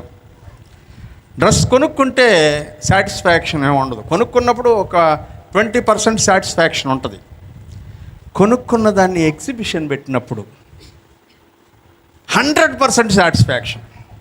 ఆ ఎగ్జిబిషన్ పెట్టినప్పుడు వాళ్ళల్లో ఎవరన్నా సరే భలే ఉంది అన్నారనుకోని 200% సాటిస్ఫాక్షన్ కదా. ఇప్పుడు ఆ ఎగ్జిబిషన్ పెట్టేటువంటి టైంలో మనం ఉంటే పక్కన దాన్ని మనం చూస్తే మనం కూడా అట్లాంటిది తెచ్చుకోవాలి అన్న ఆలోచన కలుగుతుంది. అరే అట్లాంటిది మాకుంటే బాగుండే, అట్లాంటిది మేము ఉంచుకుంటే బాగుండే. ఈరోజు పరిస్థితులు అవే కదా. ఆ సినిమాల్లో చూస్తారు, ఆ సీరియల్లో చూస్తారు, ఆమె ఏ మోడలో, ఇవి ఏ మోడలో, అది ఏ నెక్కో, ఇది ఏ పెక్కో, దాన్ని ఇమిటేట్ చేయడం. యేసయ్య అంటున్నాడు, మీరు చూడాల్సింది వాటిని కాదు, వేటిని చూడాలంట? యేసు వైపు చూస్తూ, మన ఎదుట ఉంచబడిన పందెములో ఆయన వైపు చూస్తూ పరిగెత్తాలి. కానీ మనం ఈ రోజున ఆయన వైపు చూడడం మానేసి మన ఇష్టానుసారముగా మన మనుషుల వైపు చూసుకుంటూ బ్రతుకుతూ ఉన్నాం. అందుకనే వాళ్ళలాగా మారేటువంటి ప్రయత్నం చేస్తున్నాం. అందుకనే చూడండి, కొత్త షర్ట్ మార్కెట్లోకి వెళ్తే నందా, సురేష్, మన కుర్రోళ్ళందరూ వెళ్ళిపోతారు. ఎక్కడికి? ఆ బ్రాండ్ ఎక్కడ దొరుకుతుందో అక్కడికి, ఆ స్టైల్ ఎక్కడ దొరుకుతుందో అక్కడికి వెళ్ళిపోయి వాటిని కొనుక్కొచ్చుకొని వేసుకోవాలి. వాళ్ళ గురించే కాదు, మీ గురించి కూడా అదే. ఎందుకంటే వాళ్ళలాగా మనం ఉండాలి. హెయిర్ కటింగ్ స్టైల్ చూడండి ఎటుంటుందో. కొత్త సినిమా ఏదో వస్తే వీళ్ళందరి గడ్డలు ఆ షేప్లోకి మారిపోతుంటాయి, వీళ్ళందరి తలలు ఆ షేప్లోకి మారిపోతూ ఉంటాయి. ఎందుకంటే వాళ్ళలాగా ఇమిటేషన్. ఆయన అంటున్నాడు, నువ్వు వాళ్ళని చూసి కాదు ఇమిటేట్ అవ్వాల్సింది, నీకోసం రక్తం గార్చి ప్రాణం పెట్టి నిన్ను పరలోకంలో చేర్చడానికి, పరిశుద్ధుడిగా నిన్ను మార్చడానికి, సంపూర్ణ పరిశుద్ధత కలిగినటువంటి యేసయ్యలాగా నువ్వు మారాలి. ఆయన్ను చూస్తూ ఆయన వలే నువ్వు మార్చబడాలి. ఆ సంపూర్ణతను సాధించేంత వరకు ముందుకెళ్ళాలని దేవుని వాక్యంలో మనం చూస్తున్నాం. ప్రియమైనటువంటి వాళ్ళారా, యేసు వైపు చూస్తూ. అందుకనే కదా ఈ మధ్యకాలంలో ఓ మంచి పాట, యేసులాగా ఉండాలని, యేసుతోనే నడవాలని, యేసులాగా ఉండాలని, యేసుతోనే నడవాలని, నిలవాలని, గెలవాలని, నిలవాలని, గెలవాలని, యేసునందే ఆనందించాలని, యేసునందే ఆనందించాలని, ఇదే నా కోరిక, నవజీవన రాగమాలిక, ఇదే నా కోరిక, నవజీవన రాగమాలిక, నవజీవన రాగమాలిక. ఎవరిలాగా ఉండాలంటే మనం యేసులాగా ఉండాలి. యేసులాగా ఉండాలి, ఆయనలాగా కనబడాలి. కొలస్సీలకు రాసిన పత్రిక 3వ అధ్యాయం 9 నుంచి 10 వచనాలు చదువుదాం. కొలస్సీలకు రాసిన పత్రిక 3వ అధ్యాయం.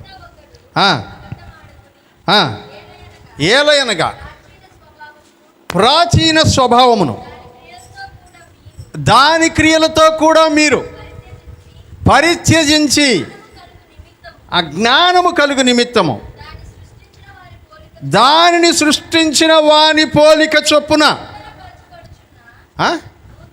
నూతన పరచబడుచున్న నవీన స్వభావమును ధరించుకున్నారు. హల్లెలూయా. మీ పాత స్వభావం వదిలేసి ఇప్పుడు కొత్త స్వభావాన్ని మీరు ధరించుకున్నారు. జ్ఞానవంతులు అవడానికి మూర్ఖపు స్వభావాన్ని వదిలేసి జ్ఞానమును సృష్టించినటువంటి యేసుక్రీస్తు వలె మీరు మారడానికి ఆయన స్వభావాన్ని మీరు ధరించుకున్నారు అంటున్నారు ప్రియులారా. అంటే అర్థం ఏంటంటే మనం యేసుక్రీస్తుకు సమానమైనటువంటి సంపూర్ణతను మనము సాధించాలి. ఆ సమానమైనటువంటి సంపూర్ణతను ఎప్పుడు సాధించగలమంటే యేసుక్రీస్తులాగా మనము బ్రతికినప్పుడే సాధించగలము. ఆయనను చూస్తూ బ్రతికినప్పుడు సాధించగలము. అందుకనే వాక్యం చదివేవాడికి వాక్యం చదవని వాడికి చాలా గొప్ప డిఫరెన్స్ ఉంటుంది. మీలో చాలామంది వాక్యం చదవని వాళ్ళు ఉన్నారు, వాక్యం చదివేటువంటి వాళ్ళు ఉన్నారు. క్రమం తప్పకుండా రెగ్యులర్గా వాక్యం చదువుతూ వాక్యాన్ని వింటూ వాక్యం మీద ఆసక్తి కలిగిన వాళ్ళు కొంతమంది ఉన్నారు. కొంతమంది మొక్కుబడిగా బైబిల్ తీసుకొని 4 వచనాలు చదివే వాళ్ళు ఉన్నారు. ఇంకొంతమంది ఇప్పుడు ఏం చదవకపోతే ఆదివారం వింటున్నాం కదా, చెప్పే ఇంటే చాలులే, మనం పర్సనల్గా ఏం ఎఫర్ట్ తీసుకోపడలేదు అనుకునే వాళ్ళు కూడా కొంతమంది ఉన్నారు. మీ జీవితాన్ని వాక్యాన్ని ఆసక్తిగా చదివేటువంటి వాళ్ళ జీవితంతో మీరు పోల్చుకుంటే మీకే అర్థమవుతుంది ఎంత తేడా మీకు కనబడుతుంది అనేది. వాళ్ళకంటే మీరు విశ్వాసంలో ఎంత వెనకబడి ఉన్నారు, వాళ్ళకంటే పరిశుద్ధతలో మీరు ఎంత వెనకబడి ఉన్నారు, దేవుని విషయమైన ఆసక్తిలో మీరు ఎంత వెనకబడి ఉన్నారని మీకు అర్థం అవుతుంది. మీ తర్వాత రక్షించబడిన వాళ్ళు కూడా దేవుని వాక్యమును శ్రద్ధగా చదవడం వల్ల మీకంటే కూడా గొప్ప మారు మనసులోనికి వెళ్తున్నట్లుగా మీకు అర్థమైపోతుంది. ఎందుకంటే మీరు వాక్యమును చదవడం లేదు కనుక. యేసు ప్రభువుని చూస్తూ ఉన్నటువంటి వాడు, యేసు ప్రభువుని గమనిస్తూ ఉన్నటువంటి వాడు, యేసు వలె మారడానికి ప్రయత్నిస్తున్నటువంటి వాడు, నీకంటే వెనకాల ప్రభువుని నమ్ముకున్నా కూడా వాడు నీకంటే కూడా పరిశుద్ధుడిగా మార్చబడేటువంటి అవకాశము ఉంది. మళ్ళీ ఒకసారి మూలవాక్యం చదువుకుందాం. ఎఫెసీయులకు రాసిన పత్రిక 4వ అధ్యాయం. మనమందరము విశ్వాస విషయములో దేవుని కుమారుని గూర్చిన జ్ఞానం విషయములోను ఏకత్వము పొంది సంపూర్ణ పురుషుల మగు వరకు, అనగా యేసుక్రీస్తునకు కలిగిన సంపూర్ణతకు సమానమైన సంపూర్ణతను కలవారమగు వరకు ఆయన ఈలాగు నియమించను. ఏమిటి ఆ నియమం? ఎలా మారగలం మనం యేసుక్రీస్తులాగా? చాలామంది అంటారు ఆయన దేవుడు కాబట్టి ఆయన పరిశుద్ధంగా ఉన్నాడు, మనం దేవుళ్ళమే, మనం అంత పరిశుద్ధంగా ఉండడానికే. అది మనందరి డైలాగ్ కామన్గా. కానీ దేవుడే చెప్తున్నాడు, యేసుక్రీస్తుకు సమానమైన సంపూర్ణత కలవారయ్యేలాగా మీరు మారాలి అని అంటున్నాడు. నేను చెప్తున్నది కాదు, దేవుని వాక్యంలో దేవుడు చెప్తున్నాడు. సాధ్యం కానిది ఆయన చెప్పడు కదా, సాధ్యం అయితేనే కదా దేవుడు చెప్తాడు, చేయలేనిదాన్ని ఆయన చెప్పడు కదా, నువ్వు చేయగలిగితేనే కదా చెప్తాడు. మరి ఆయన చెప్తున్నాడంటే ఎలా మనం యేసుక్రీస్తుకి సమానమైన సంపూర్ణతను సాధించగలం? వాక్యంలోనే ఆయన చెప్తున్నాడు, ఆయన ఈలాగు నియమించను. ఎలా నియమించాడు? చదువమ్మ 13. ఎవరంట? ఎవరు సంపూర్ణులు అవ్వాలంట? మనం చదువుకుంటున్న అంశం పరిశుద్ధత. మనం పరిశుద్ధత అంటే ఏంటో తెలుసుకున్నాం, పరిశుద్ధులంగా మనం ఎలా మారగలమో తెలుసుకున్నాం, పరిశుద్ధులంగా ఎలా కంటిన్యూ అవ్వాలో తెలుసుకున్నాం. ఇప్పుడు పరిశుద్ధులు సంపూర్ణులు అవ్వడం ఎలాగో తెలుసుకుంటూ ఉన్నాం. పరిశుద్ధులు సంపూర్ణులగునట్లు క్రీస్తు శరీరము క్షేమాభివృద్ధి చెందడానికి 2 విషయాలు. ఒకటి పరిశుద్ధులు సంపూర్ణులు అవ్వడము, రెండవది యేసుక్రీస్తు యొక్క శరీరము క్షేమాభివృద్ధి చెందాలి. యేసుక్రీస్తు శరీరం అంటే సంఘమే. సంఘము క్షేమాభివృద్ధి చెందినట్లును పరిచర్య ధర్మము జరుగుటకును. చాలు, 3 విషయాలు. పరిచర్య ధర్మము 3 విషయాలు ఉన్నాయి. ఒకటి, విశ్వాసులు ఏం చేయాలంట? విశ్వాస విషయంలో ఏకత్వమును సాధించాలి. చదువు మరలా 13వ వచనం. పరిశుద్ధులు సంపూర్ణులగునట్లు యేసుక్రీస్తు శరీరము క్షేమాభివృద్ధిని పొందుటకు. 11వ వచనం. మనమందరము విశ్వాస విషయములోను దేవుని కుమారుని గురించిన ఏకత్వం పొందాలంట. ఎలా ఏకత్వం పొందాలా? మనమందరము ఏ విషయములో అంట? విశ్వాస విషయములో ఏకత్వము పొందాలి. అపోస్తలులు ఆ విశ్వాస విషయంలో ఏకత్వం సాధించడానికి చాలా టైం పట్టింది. వారిలో విశ్వాస విషయంలో ఏకత్వం లేదు. కొందరు గొప్ప విశ్వాసం కలిగిన వాళ్ళు ఉన్నారు, కొంతమంది తక్కువ విశ్వాసం కలిగిన వాళ్ళు ఉన్నారు, కొంతమంది అసలు విశ్వాసమే లేని వాళ్ళు ఉన్నారు. 12 మంది శిష్యుల్లోనే పేతురు గొప్ప విశ్వాసం కలిగిన వాడు, తోమా అల్ప విశ్వాసం కలిగిన వాడు, యోధా ఇస్కరియోతు విశ్వాసమే లేనివాడు. గమనించారా? 3 స్టేజెస్. శిష్యుల్లోనే 12 మందిలోనే అందరికీ ఈక్వల్, ఒకే రకమైనటువంటి విశ్వాసం ఉండదంట. వాక్యములు అంటున్నాడు, విశ్వాస విషయంలో మీరందరూ ఈక్వల్ అయ్యేంత వరకు, ఏకత్వం ఒకటిగా సమానులు అయ్యేంత వరకు. సాధ్యపడుతుందా అంటే సాధ్యమైంది. యేసు ప్రభు చేసి చూపించాడు. కానీ వాటి గుర్తించాలి, అవిశ్వాసులు ప్రభువుతో ఉండి కూడా అవిశ్వాసంగా ఉండేవాళ్ళు, ప్రభు ప్రక్కనే ఉంటూ కూడా అవిశ్వాసంగా ఉండేవాళ్ళు. వాళ్ళని విశ్వాసంలో మిగిలిన వాళ్ళతో ఈక్వల్ చేయడం సాధ్యం కాదు, వీలుపడదు. అందుకే యూదా ఇస్కరియోతు చచ్చిపోయాడు, ఉరిపెట్టుకొని చచ్చిపోయాడు. కానీ పేతురు గొప్ప విశ్వాసం కలిగిన వాడు. నీళ్ళ మీదైనా నడిచేస్తాను నేను అనేంత గొప్ప విశ్వాసం కలిగినటువంటి వాడు. యేసుక్రీస్తుతో నా గురించి ఏమనుకుంటున్నారంటే నువ్వు సజీవుడైన దేవుడి కుమారుడు నువ్వు అని చెప్పినట్టు విశ్వాసం కలిగినటువంటి వాడు. అట్లాంటి వాడితో ఎవరిని సమానం చేయాలంటే ఇప్పుడు అల్ప విశ్వాసి అయినటువంటి తోమాను సమానం చేయాలి. ఎంత అల్ప విశ్వాసం అంటే, తోమాకి లాజరు చచ్చిపోయి సమాధిలో ఉంటే చచ్చిపోకముందే లాజరు అక్కలు మార్తా మరియా యేసయ్యకి ఒక వర్తమానం పంపించాడు మనిషితో. నీవు ప్రేమించిన లాజరు చావడానికి సిద్ధంగా ఉన్నాడు, నువ్వు వస్తే వాడిని ఏమన్నా బాగు చేస్తావని విషయం చెప్తున్నావు అని అంటే, యేసయ్య వచ్చిన వాళ్ళని మీరు పదండి నేను వస్తా అని చెప్పి వాళ్ళని పంపించేసి 4 దినములు అక్కడే ఉన్నాడంట. ఈ లోపల చచ్చిపోయాడు లాజరు. 4 దినాలు అయిన తర్వాత యేసయ్య అన్నాడంట, పోదాం పదండి, మన సహోదరుడైనటువంటి లాజరు నిద్రించుచున్నాడు, అతన్ని మేలుకొల్ప వెళ్ళుచున్నాను అని అన్నాడు.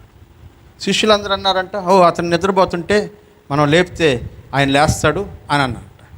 వీళ్ళు మామూలు నిద్రపోతున్నాడు అనుకుంటున్నారని యేసయ్య వెంటనే ఏమన్నాడంటే, మన సహోదరుడైన లాజరు చనిపోయాడు, అతన్ని బ్రతికించడానికి వెళ్తున్నాను, మీరు నమ్మేటట్లు నేను అక్కడికి ఇంతకుముందు వెళ్ళలేదు అని అన్నాడు. తోమ ఏమన్నాడు తెలుసా? వెంటనే పదండి ఆడు చచ్చిపోయినాడు లాజరు గాడు, మనం కూడా సద్దాం పదండి వాడితోటే అని అన్నాడు. ఎంత అవిశ్వాసం! అవిశ్వాసం. యేసయ్యతోనే ఉన్నాడు, కానీ యేసయ్య సచ్చినోడిని బ్రతికించగలిగే శక్తిమంతుడని నమ్మలేనటువంటి స్థితి. అందుకే వాక్యంలో అంటాడు, కొందరు భక్తి కలిగినటువంటి వారయ్యుండి భక్తిలో ఉన్నటువంటి శక్తిని ఆశ్రయించలేనటువంటి వారై ఉన్నారు అని అంటాడు. హల్లెలూయా! భక్తే, కానీ భక్తి వెనకాల ఉన్నటువంటి దేవుని శక్తిని ఆశ్రయించలేనటువంటి వాళ్ళు, అట్లాంటి వాళ్ళలో ఈ తోమ ఒకడు. అయిపోయింది. యేసయ్య సమాధి దగ్గరికి వెళ్ళాడు, లాజరు బయటికి రా అన్నాడు, బయటకు వచ్చేసాడు, చచ్చిపోయినాడు, తిరిగి లేచాడు. ఇప్పుడన్నా తోమాలో ఏం కలిగి ఉండాలంట? విశ్వాసం కలిగి ఉండాలి. ఆయనకు విశ్వాసం ఉందా లేదా చెక్ చేసుకోవడానికి మళ్ళీ ఇంకో స్టోరీలోకి వెళ్తే, యేసయ్య చనిపోయాడు, 3వ రోజు తిరిగి లేస్తానని చెప్పాడు. అక్కడ లాజరు చచ్చిపోయాడు, 3 రోజులైన తర్వాత యేసయ్య వెళ్ళి లేపాడు. ఇప్పుడు యేసయ్య చనిపోయాడు, 3వ రోజు నేను తిరిగి లేస్తానని చెప్పాడు. శిష్యులందరూ సమాధి దగ్గరికి వెళ్ళారు, చూశారు. ఒకరు నమ్మారు, ఒకరు నమ్మలేదు. అలా ఉంటే యేసయ్య 10 మంది శిష్యులు ఉన్నప్పుడు వాళ్ళ ఎదురుగ్గా వచ్చి ప్రత్యక్షం అయ్యాడు. నేను బ్రతికే ఉన్నాను, 3వ దినం లేస్తానని చెప్పాను కదా, మీరు ఎందుకు నన్ను గుర్తుపట్టలేదు అని అడిగాడు. నమ్మిన వాళ్ళు సంతోషించారు, నమ్మని వాళ్ళు అప్పుడు ప్రభువుని నమ్మారు. పేతురుతోటే ఈక్వల్ విశ్వాసం పేతురు యోహానులతోటే మిగతా శిష్యులకు కూడా కలిగింది. వాళ్ళల్లో ఆ 10 మంది ఉండేటప్పుడు ఎవరు లేరంట? తోమా మిస్ అయినాడు. తోమా వచ్చిన తర్వాత 10 మంది చెప్తున్నారు తోమాకి, మేము యేసయ్యని చూసాం, మేము మాట్లాడాం, మేము ఆయన కలిసాం, చూసాం అని చెప్తూ ఉంటే తోమా ఏమన్నాడు తెలుసా? నేను నమ్మను, మీరందరూ అబద్ధాలు చెప్తున్నారు, నేను నమ్మను. మేము చూసాంరా, మాట్లాడాంరా, మేమందరం కలిసి ఉన్నాం, ఆయన వచ్చాడు మా మధ్యలోకి. తోమా ఏమంటున్నాడు తెలుసా? మీకు కనబడ్డట్టే నాకు కూడా కనబడాలా, నేను ఆయన చేతుల్లో వేలు పెట్టాలా, ఆయన గాయాల్లో వేలు పెట్టాలా, అప్పుడు కూడా అప్పటికి కానీ నేను నమ్మను. మాట్లాడుతూ ఉండగానే వచ్చేసాడు యేసయ్య. హల్లెలూయా! తోమా వేలు తీసుకొని తన ప్రక్కటెముకలో పెట్టుకొని, నేనే, ఇప్పటికైనా నమ్ముతావా అని అన్నాడు. యేసయ్య ఆ మాట చెప్పి, మీరందరూ చూసి నమ్ముతున్నారు, మీ తర్వాత నన్ను నమ్ముకోబోయే వాళ్ళందరూ నన్ను చూడకుండానే నమ్ముతారు, చూసి నమ్మిన వారికంటే చూడకుండా నమ్మిన వారి విశ్వాసం గొప్పదన్నాడు. హల్లెలూయా! ఇప్పుడు తోమా యేసయ్య పాదాల దగ్గర కూర్చుని ఏమన్నాడంటే, నా దేవా, నా ప్రభువా అని అన్నాడు. ఇప్పుడు దేవుడని నమ్ముతూ ఉన్నాడు, ఇప్పుడు ప్రభువుని అంగీకరిస్తూ ఉన్నాడు. అయిపోయింది. ఇప్పుడు పేతురు దేవుని సేవ చేస్తూ ఉన్నాడు, యోహాను దేవుని సేవ చేస్తున్నాడు. మిగిలినటువంటి అపోస్తలులందరూ దేవుని సేవ చేస్తున్నారు. అపోస్తలులు కాకుండా ఉన్నటువంటి ఫిలిప్పు లాంటి వాళ్ళు కూడా దేవుని సేవ చేస్తూ ఉన్నారు. స్టెఫన్ అయితే యేసయ్య కొరకు హతసాక్షిగా చచ్చిపోయాడు. అవిశ్వాసి అయిన తోమా కూడా దేవుని సేవ చేశాడు. దేవునికి స్తోత్రం కలుగును గాక. హల్లెలూయా. ఆ రోజు నా ప్రభువా నా దేవా అని యేసయ్యను చూసినటువంటి వాడు ఆ దర్శనాన్ని పట్టుకొని మన దేశానికి వచ్చాడు. దేవునికి స్తోత్రం కలుగును గాక. హల్లెలూయా. కేరళలో అడుగుపెట్టాడు. దేవుని వాక్యాన్ని బోధించారు. అనేక మందికి రక్షణ సువార్త ప్రకటించాడు. చెన్నై పట్టణానికి వచ్చాడు. దేవుని సువార్తను ప్రకటించాడు. సువార్తను ప్రకటిస్తుండగా కొంతమంది ఆయన్ని హత్య చేసి చంపేశారు. ఇప్పటికీ ఆయన నివసించిన ప్రదేశం, ఆయన చచ్చిపోయినటువంటి సమాధి చెన్నైలో సాక్ష్యార్థంగా ఉన్నాయి. దేవునికి స్తోత్రం కలుగును గాక. హల్లెలూయా. తమ్ముడు మోహను ప్రకాశం నన్ను ఒకసారి అడిగారు, అన్న మన సంఘాలన్నింటినీ తీసుకొని పోయి ఒకసారి ఆ తోమా సమాధి అన్న చూపించొద్దాం, మన వాళ్ళు అల్ప విశ్వాసం పోవడం లేదు అని అన్నారు. నేను మా వాళ్ళు విశ్వాసులే అవసరం లేదన్నాను. వాళ్ళు అవిశ్వాసం తీసుకొని వెళ్ళిపోయి వచ్చేసినారు. ఇప్పుడు నాకు అనిపిస్తుంది మిమ్మల్ని కూడా తీసుకొని పోవాల్సి వస్తుందేమో అని. ఎందుకంటే అల్ప విశ్వాసులంగా కనబడుతూ ఉన్నాం. మార్చింది ఏంటి? యేసుక్రీస్తు సంపూర్ణతకు సమానమైన సంపూర్ణత. వాళ్ళల్లో అందరికీ ఒకే రకమైన విశ్వాసం. పేతురు పరిచయం చేస్తున్నాడు, తోమా పరిచయం చేస్తున్నాడు, యోహాను పరిచయం చేస్తున్నాడు. దేవుని యొక్క సువార్త నిమిత్తం ప్రపంచం అంతా వెళ్ళిపోయి వాక్యం చెప్తున్నారు. అందరికీ సమానమైనటువంటి విశ్వాసం ఏం కలిగించిందంటే యేసుక్రీస్తు యొక్క ప్రత్యక్షత. హల్లెలూయా. యేసుక్రీస్తును ప్రత్యక్షంగా చూడగలిగితే, యేసుక్రీస్తు యొక్క ముఖదర్శనం చేయగలిగితే, యేసుక్రీస్తు యొక్క వాక్యము మీ ఎదుట ప్రత్యక్షమైతే, తోమా ఎదుట ప్రత్యక్షమైనట్టు అల్ప విశ్వాసుల జీవితంలో యేసుక్రీస్తు యొక్క అద్భుత కార్యాలు ప్రస్ఫుటమైతే మనకంటే కూడా గొప్ప విశ్వాసులు అయిపోతారు. దేవునికి స్తోత్రం కలుగును గాక. హల్లెలూయా. అందుకనే కదా యేసును నమ్మనటువంటి పౌలు దమస్కు మార్గంలో యేసయ్య ప్రత్యక్షం అయిపోయిన తర్వాత వీళ్ళందరికంటే గొప్ప అపోస్తలుడు అయిపోయాడు. హల్లెలూయా. వీళ్ళందరికీ సమానమైనటువంటి సేవ చేశాడు. ఇంకా చెప్పాలంటే విస్తారమైన సేవని చేశాడు. కారణం ఏంటి అంటే వాళ్ళందరూ విశ్వాసములో ఏకత్వాన్ని సాధించేశారు. దేవునికి స్తోత్రం కలుగును గాక. హల్లెలూయా. ప్రభు యొక్క దర్శనం. వారందరూ విశ్వాసములో ఏకత్వం పొందడానికి ప్రభు వారికి కొంచెం టైం ఇచ్చాడు. మనకు కూడా టైం ఇస్తున్నాడు. సంఘంలో కొంతమంది విశ్వాసులైనటువంటి వాళ్ళు ఉన్నారు, మరి కొంతమంది అల్ప విశ్వాసులు ఉన్నారు, అవిశ్వాసులు కూడా ఉన్నారు. అవిశ్వాసులు అందరూ డ్రాప్ అయిపోతారు. అల్ప విశ్వాసులు విశ్వాసులుగా పరిపూర్ణత చెందుతారు. అందుకే దేవుడు మనకు సమయం ఇస్తూ ఉన్నాడు. అందుకనే అపోస్తలులు ఎలాగైతే ప్రభు విశ్వాసాన్ని ప్రపంచం అంతటి చాటించారో మనకు కూడా అట్లాంటి ఈక్వల్ సమానమైనటువంటి సంపూర్ణతను దేవుడు అనుగ్రహిస్తాడు. అందుకనే వాక్యంలో అంటున్నాడు, మనమందరము విశ్వాస విషయంలో ఏకత్వము కలిగిన వారమై. రెండవది దేని విషయంలో అంట? దేవుని కుమారుని గూర్చిన విషయంలో, జ్ఞానము విషయంలో ఏకత్వము సాధించాలి. విశ్వాస విషయంలో ఈక్వల్గా ఉండాలంట, అదే సంపూర్ణత.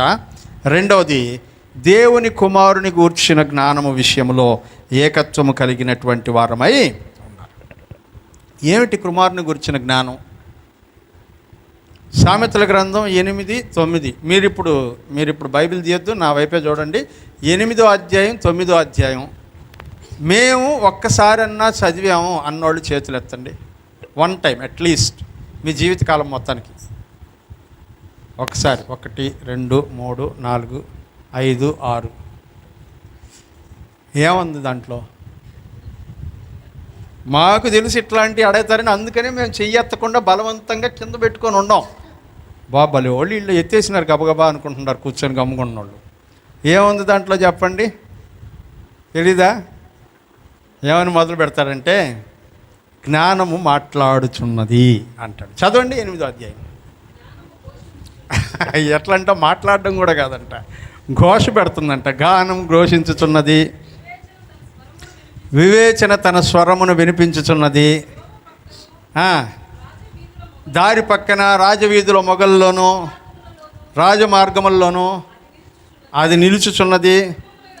గుమ్మముల యొద్దను పురద్వారముల యొద్దను పట్టణపు గౌనుల యొద్దను నిలువబడి అది ఇలాగ గట్టిగా ప్రకటన చేస్తుంది, మానవులారా మీకే నేను ప్రకటిస్తున్నాను, నరులకు మీకే నా కంఠస్వరము చాలు. ఎవరి కోసం అంట? 8వ అధ్యాయం 9వ అధ్యాయం చెప్పండి. మానవులారా, నరులారా, మనుషులారా. మీరు మనుషులు కాదనుకుంటే చదవబాకండి. మనుషులు అనుకుంటే ఈరోజు ఇంటికి వెళ్ళి చదవండి.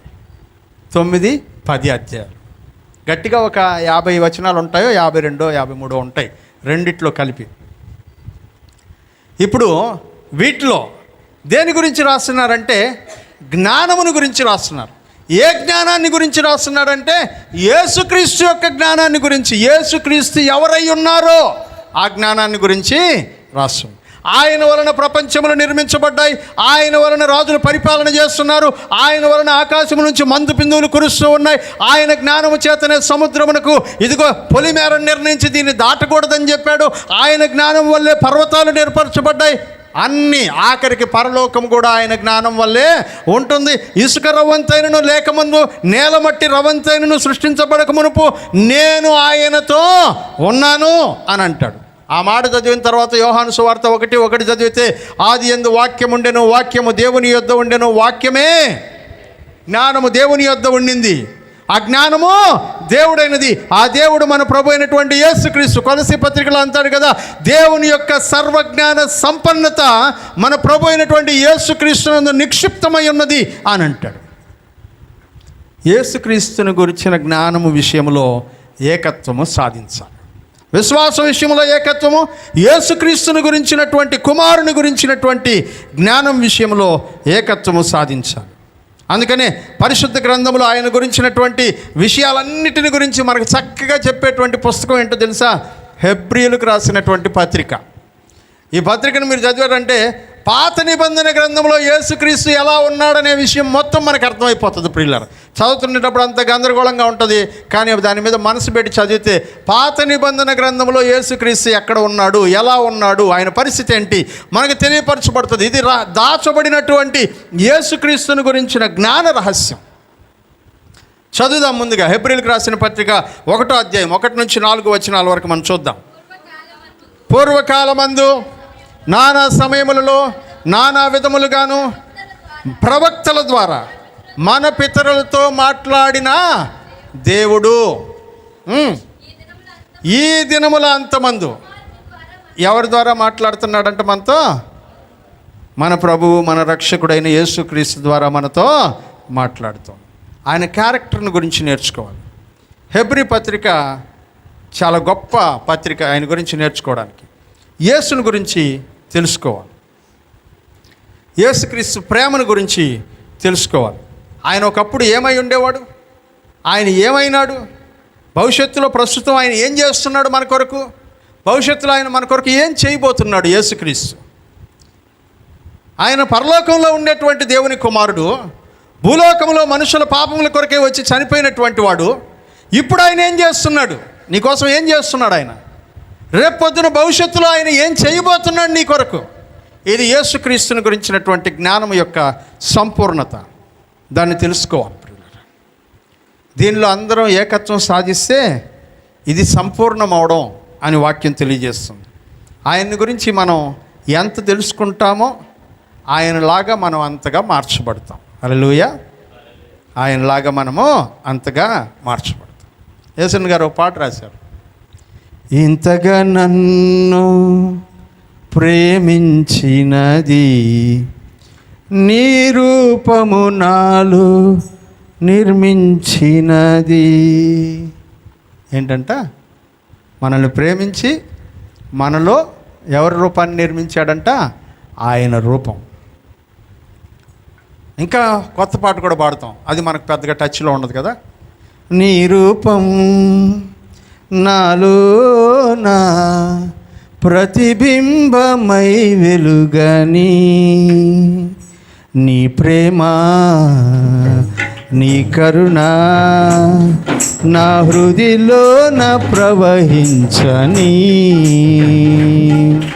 నీ రూపం నాలోన ప్రతిబింబమై వెలుగని, నీ ప్రేమ నీ కరుణ నా హృదిలోన ప్రవహించని, రాజువు నీవే కదా,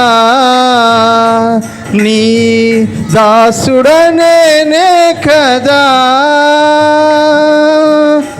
రాజువు నీవే కదా, నీ దాసుడనేనే కదా, ప్రభుని కోసం ప్రతి క్షణం జీవించని, నీ రూపము నాలో ముద్రించని, నీ రూపం నాలోనా ప్రతిబింబమై వెలుగని, నీ ప్రేమ నీ కరుణ నా హృదిలోన ప్రవహించని. ఆయన రూపం మనలో ముద్రించబడాలి. యేసుక్రీస్తుకు సమానమైనటువంటి సంపూర్ణత, యేసుక్రీస్తుకు సమానమైనటువంటి పరిశుద్ధత. ఇప్పుడు మూడవ మాట 13వ వచనంలో చెప్తూ అంటాడు, పరిశుద్ధులు సంపూర్ణము కావాలనని. ఏంటంట? ఎవరంట పరిశుద్ధులు? పరిశుద్ధులు అంటే ఎవరు? మనమే. యేసునందు విశ్వాసం ఉంచినటువంటి వాళ్ళము, యేసుని గురించి తెలుసుకున్నటువంటి వాళ్ళము, యేసు రక్తములో కడగబడినటువంటి వాళ్ళము, పరిశుద్ధులము సంపూర్ణము కావాలనని ఏం చేస్తున్నాడంట? చదవండి అమ్మా. పరిశుద్ధులు సంపూర్ణులు కావాలి. తర్వాత ఏం చేయాలంటే పరిశుద్ధులు సంపూర్ణులు కావాలంటే యేసుక్రీస్తు యొక్క శరీరము క్షేమాభివృద్ధిని పొందినట్లు పరిచర్యా ధర్మము. మనం పరిశుద్ధులం కావాలన్నా, పరిపూర్ణులం కావాలన్నా, దేవుని యొక్క సంఘం సంపూర్ణతలోకి వెళ్ళాలన్నా, క్షేమాభివృద్ధి జరగాలన్నా, పరిచర్యా ధర్మం సంఘంలో జరగాలన్నా దేవుడంట కొన్ని విషయాలని సంఘంలో ఏర్పాటు చేశాడంట.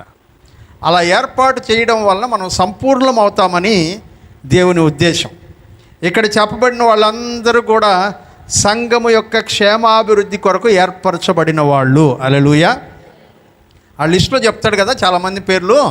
వాళ్ళందరినీ దేవుడు ఎందుకు పెట్టాడంటే సంఘము యొక్క క్షేమాభివృద్ధి. అంటే నువ్వు నేను యేసుక్రీస్తుకు సమానమైనటువంటి పరిశుద్ధతను సంపాదించుకునేటట్లు వాళ్ళందరినీ మనకు హెల్పర్స్గా పెట్టాడంట దేవుడు. హల్లెలూయా. ఎవరు వాళ్ళు? చదువుమా. ఎవరంటే వీళ్ళు? అపోస్తలులు. 12 మంది అపోస్తలులు. ఎందుకంటే వీళ్ళు మనల్ని పరిశుద్ధులుగా చేయడానికి కొందరిని అపోస్తలుగాను, కొందరిని ప్రవక్తలుగాను, కొందరిని సువార్తికులుగాను, కొందరిని కాపరులుగాను, ఉపదేశకులుగాను. చూసారా? దేవుడు కాపరులని ఉపదేశకులని ఎందుకు పెట్టాడో తెలుసా? మిమ్మల్ని పరిశుద్ధపరచడానికి. హల్లెలూయా. మిమ్మల్ని ఏం చేయాలంట? పరిశుద్ధపరచడానికి. మిమ్మల్ని పరిశుద్ధపరిచి యేసుక్రీస్తుకి సమానమైన పరిశుద్ధతను మీలో తీసుకుని రావడానికి ఏం చేస్తున్నారంట? మనకు టీచర్ అమ్మ ఉంది ఇక్కడ, గురుకుల పాఠశాలలో చెప్తుంటుంది. ఏ సబ్జెక్టు సంధ్య? ఇంగ్లీష్. ఇప్పుడు నేను ఇంగ్లీష్ చెప్తుంటే నా స్టూడెంట్స్ ఇంగ్లీష్ ఎట్లా ఉంటుందంటే నాకు ఎంత నాలెడ్జ్ ఉందో అంత నాలెడ్జ్ సంపాదించుకోగలరు. అంతకంటే బెటర్గా వెళ్ళడం కష్టం. అంతకంటే బెటర్గా వెళ్తున్నారంటే వాళ్ళు మన దగ్గర నేర్చుకోవాలి, ఇంకెవరి కాడనో నేర్చుకుంటున్నారు మనకంటే బాగా వచ్చిన వాళ్ళ కాడ అని అర్థం. ఇప్పుడు మన సంపూర్ణత ఎలా ఉండాలని కోరుకుంటున్నాడంటే అల్టిమేట్ యేసు ప్రభు యొక్క పరిశుద్ధతకి సమానమైన పరిశుద్ధత. ఆ పరిశుద్ధతని మనలో నింపడానికి కొంతమంది అపోస్తలులుగా, కొంతమంది ప్రవక్తలుగా, కొంతమంది బోధించేటువంటి వాళ్ళుగా, కొంతమంది కాపరులుగా దేవుడే ఏర్పాటు చేశాడు. రోమాపత్రిక 12వ అధ్యాయం 3-8 వచనాల వరకు చదువుదాం. త్వరగా తీయండి.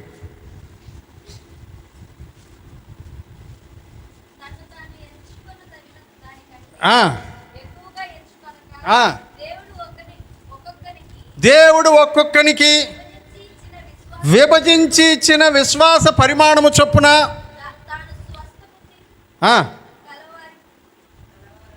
తాను స్వస్థ బుద్ధి గలవారొకటకై తగిన రీతిగా తనను ఎంచుకొనవలెనని మాకు అనుగ్రహించబడిన కృపను బట్టి ఆ, చెప్పుచున్నాను. మన శరీరములో ఆ, ఆ, ఉండదు. అలాగే అనేకులమైన మనము క్రీస్తులో ఒకే శరీరముగా ఉన్నను, ఒకరికొకరము సపరేట్గా అవయవములుగా ఉన్నాము. మనకు అనుగ్రహించబడిన కృప చొప్పున వేరు వేరు కృపావరములు కలిగినందున కనుక ప్రవచనమైనను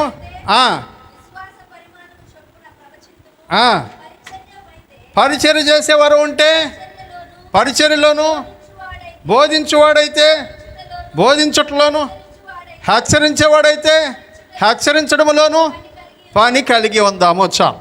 ఒక్కొక్కరిని ఒక్కొక్క స్థాయిలో వీళ్ళందరిని ఎందుకు పెట్టాడంట? మనల్ని యేసుక్రీస్తుకు సమానమైన సంపూర్ణతని కలిగింది. అందుకే భక్తుడైన పౌలు గారు కొరింథీ పత్రిక 11:1 అంటాడు కదా, నేను క్రీస్తును పోలి నడుచుకున్న ప్రకారము మీరు నన్ను పోలి నడుచుకోండి. అందుకే కొరింథీలకు రాసిన పత్రిక 12:1-11 కృపావరాల గురించి మాట్లాడుతూ ఆయన ఇలా అంటాడు. చదువుకుందాం ప్రియులారా.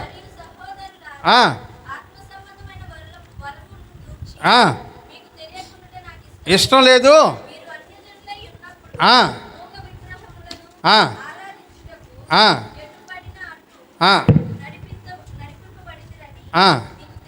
తెలియను.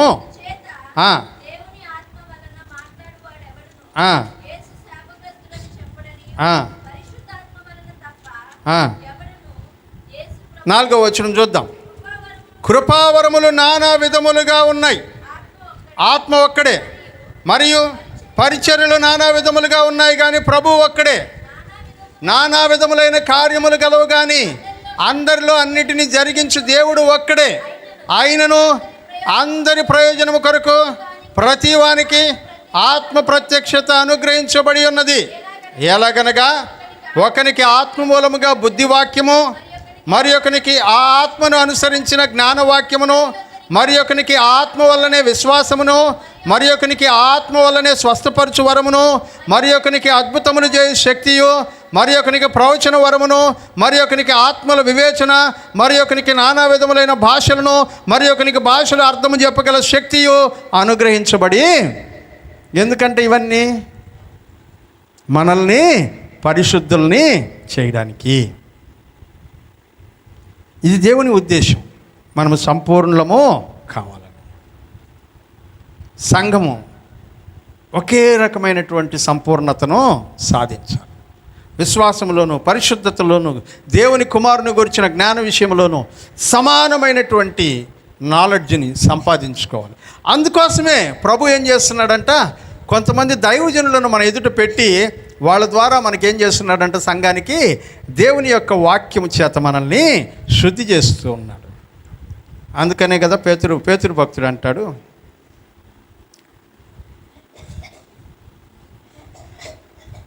సువర్ణాన్ని శుద్ధి చేయాలంటే ఏం చేయాలంట, అగ్ని పరీక్షకు నిలబడాలి. హల్లెలూయా.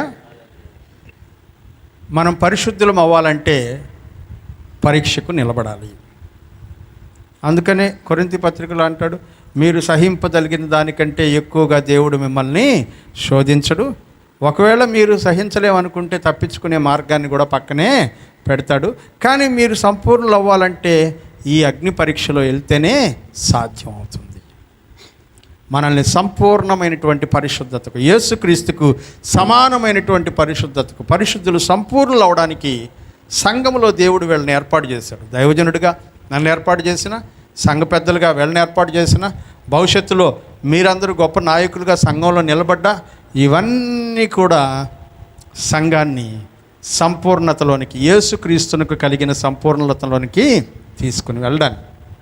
పరిశుద్ధత అంటే కేవలం మాటలో, చూపులో, నడకలో పరిశుద్ధత మాత్రమే కాదు.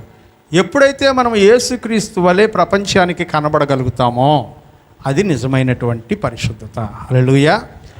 దాని కొరకు మనం ప్రయాసపడుతున్నాం. అంతేగాని ఆ పక్కింటోళ్ళని, ఈ పక్కింటోళ్ళని, ఆ విశ్వాసిని, ఈ విశ్వాసిని కాదు మనం చూడాల్సింది. మన ఎదుట ఉంచబడిన యేసు వైపు చూస్తూ, మన ఎదుట ఉంచబడిన పందెములో ఓపికతో పరిగెత్తాలి. ఇంకా చాలా వచనాలు ఉన్నాయి. మీరు అలసిపోయారు విని చెప్పి, నేను అలసిపోకపోయినా కూడా విని మీరు అలసిపోయినారు. అందుకని మిమ్మల్ని ఇబ్బంది పెట్టడం ఇష్టం లేక ముగిస్తూ ఉన్నాను. దేవుని చిత్తమైతే మరొకసారి సమయం దొరికినప్పుడు ఈ అంశాన్ని మాట్లాడుకుందాం. ఇక్కడితో పరిశుద్ధత అనే అంశం మనం పూర్తి చేసుకున్నాం. దేవుని చిత్తమైతే మనము జ్ఞాపకం చేసుకొని మారు మనసు పొందాల్సినటువంటి మరొక అంశాన్ని వచ్చే వారం మనం నేర్చుకుందాం. దేవుడు అప్పటి వరకు మనందరికీ ఆయుష్ను, ఆరోగ్యమును దయచేస్తే మరలా రేపటి ఆదివారం ఈ వర్తమానాన్ని కొనసాగిద్దాం. దేవుడి మాటలను దీవించును గాక. ఆమేన్.